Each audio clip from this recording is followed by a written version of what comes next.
Iya, Sasa, kalau kita berbicara terkait dengan pelemahan indeks harga saham gabungan hari ini, memang sebetulnya sudah terjadi secara beruntun begitu ya. Mhm. Tampaknya juga mood dari para pelaku pasar ini juga kurang baik. Padahal biasanya kalau akhir tahun ini kan lekat ya dengan sentimen Santa Claus Rally, kemudian juga terkait dengan window dressing. Tapi rupanya tahun ini tampaknya tidak ada. Mhm. Tapi sebetulnya apa sih, Sa, yang masih menjadi perhatian utama dari para pelaku pasar di perdagangan hari ini? Iya, Syarifah, kalau kita lihat memang dari global begitu ya, sentimennya lagi-lagi memang tampaknya terkait dengan Wall Street yang koreksinya ini masih terus berlanjut dari sepekan terakhir, di mana ini membuat psikologis investor jadi terganggu gitu ya, karena Wall Street ini kan kiblatnya bursa saham global.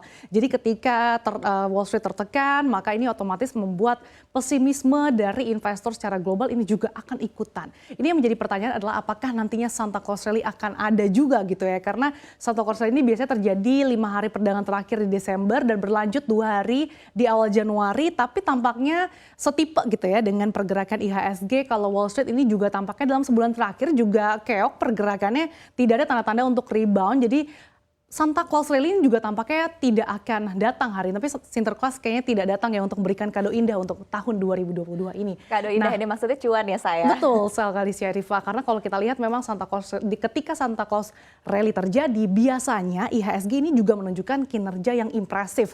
Karena kalau kita tarik begitu ya di tahun 2010, hanya sekali saja IHSG ini mencatat kinerja negatif, yaitu di 2020 sekitar koreksinya 0,78%. Tapi kalau kita lihat pada tahun ini IHSG juga kalau kita lihat sebulan terakhir koreksinya hampir 4% gitu ya. Jadi juga menjadi tanda tanya apakah IHSG berhasil memangkas pelemahannya di akhir tahun ini. Kemudian sentimen lain lagi-lagi memang ini masih terkait dengan Bank Sentral Dunia yang kompak menaikkan suku bunga acuan, bahkan tanda-tandanya ini mungkin sampai tahun depan, higher for longer gitu ya. Karena yang dikhawatirkan adalah Syarifah, semakin tinggi suku bunga maka risiko resesi ini akan semakin besar tentunya. Yang terbaru ini sebetulnya data pengangguran ataupun klaim tunjangan pengangguran di Amerika Serikat yang naik 2.000 orang pada pekan lalu yang berakhir 17 Desember ini menjadi 216.000 orang. Meski sebetulnya mengalami kenaikan dari pekan sebelumnya, namun ini masih di bawah ekspektasi Dow Jones sebanyak 220.000 orang. Kondisi pasar tenaga kerja Amerika Serikat ini memang tengah menjadi sorotan ya, Fa, karena data-data ini menunjukkan cukup kuat. Tetapi pemutusan hubungan kerja atau PHK massal terus terjadi. Nah, PHK tersebut ini terjadi akibat risiko resesi dan juga diperkirakan masih akan berlanjut di tahun depan. Sehingga memang tampaknya resesi ini semakin nyata dan kita akan mulai menghadapi resesi kurang lebih bahkan sepekan lagi, Syarifah. Ya betul, dan ini juga menjadi pertanyaan dan juga concern ya dari para pelaku pasar begitu. Kalau kita ilustrasikan mungkin kalau badai terjadi di suatu tempat di Amerika Serikat, let's say kita katakan, dan ini secara literal juga sama ya sebetulnya, tapi di satu sisi juga awan gelapnya pasti akan lebih luas begitu, dan ini menjadi pertanyaan apakah Indonesia juga seberapa gelap begitu sebetulnya kondisi yang ada di Indonesia. Karena kalau kita berbicara tadi seperti yang Sasa sampaikan, PHK ini juga terjadi di Amerika Serikat dan di dalam negeri juga sebetulnya terjadi begitu, dan ada beberapa hal-hal lain, concern-concern lain yang juga perlu menjadi perhatian, sehingga memang sekali lagi ini juga perlu bisa menjadi perhatian bersama untuk kita semua, tidak hanya bagi para pelaku pasar tapi juga pemerintah dan juga para pemangku kebijakan. Karena kalau berbicara dari ekonom sendiri menyebutkan bahwa sebetulnya salah satu hal yang menjadi concern utama adalah inflasi. Seperti apa inflasi ini bisa ditekan di tahun depan, karena di satu sisi mungkin dari investasi, dari ekspor juga ada potensi berkurang, sehingga mau tidak mau yang perlu digenjot adalah konsumsi. Nah, terkait dengan langkah yang dilakukan untuk mengurangi inflasi ini sendiri seperti apa, Sasa? Iya, tentu saja Bank Indonesia ini sama seperti bank sentral utama lainnya, ini menaikkan suku bunga acuan. Tapi kemarin Bank Indonesia menaikkan suku bunga acuan sudah sesuai dengan proyeksi pasar begitu ya, sekitar 25 basis poin menjadi 5,5%. Artinya di sepanjang tahun ini Bank Indonesia sudah menaikkan suku bunga acuan sebanyak 200 basis poin dalam hanya waktu 5 bulan. Nah, sebetulnya Fa, selain terkait dengan inflasi yang diperkirakan akan terus melandai oleh Bank Indonesia, yang jadi salah satu sorotan adalah langkah Bank Indonesia ini guna menahan devisa hasil ekspor atau DHE di dalam negeri lebih lama nih demi menjaga stabilitas rupiah. Untuk itu Bank Indonesia mengeluarkan instrumen baru untuk menahan DHE lebih lama. Nah, jadinya nanti bank-bank ini dalam negeri bisa mempass on simpanan DHE para eksportir. Jadi eksportir yang menyimpan dana di bank dan kemudian ini bank bisa meneruskan lagi ke Bank Indonesia dengan mekanisme pasar dan juga suku bunga atau imbal hasil yang tentunya menarik nih ketimbang luar negeri, dan juga bank yang pass on nanti juga akan mendapatkan insentif. Karena kalau kita lihat memang kenapa sih para eksportir ini parkirin duit hasil DHE-nya itu di luar negeri, karena memang yield ataupun dari segi suku bunga tuh lebih menarik kalau mereka simpan di luar negeri. Rata-rata suku bunga perbankan dalam negeri saja itu sekitar 1,5%. Sementara kalau kita bandingin nih dengan negara lain seperti Singapura misalkan, mereka tuh matok sekitar 3-3,75%. Jadi memang cukup menarik dong ya yang pastinya.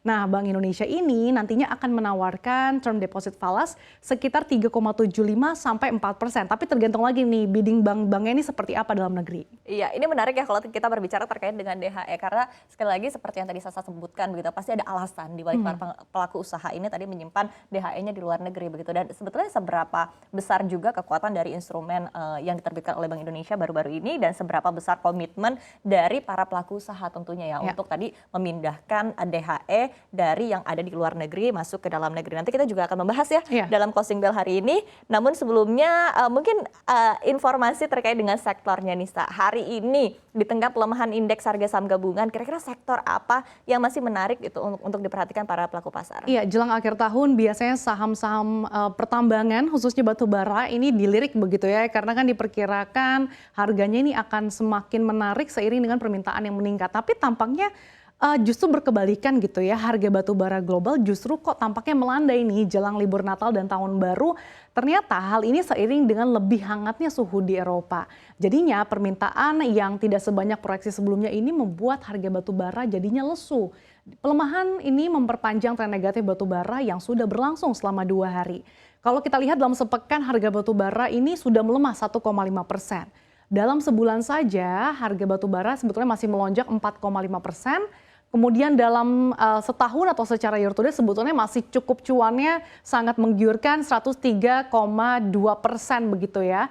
Namun kalau kita lihat memang selain tadi permintaan dari Eropa terkait dengan suhu di Eropa yang diperkirakan ternyata lebih hangat dari biasanya, terkait dengan lonjakan kasus COVID-19 di China, ini juga rupanya memicu gejolak harga batu bara yang pada waktu beberapa lalu sempat berada kembali di atas $400.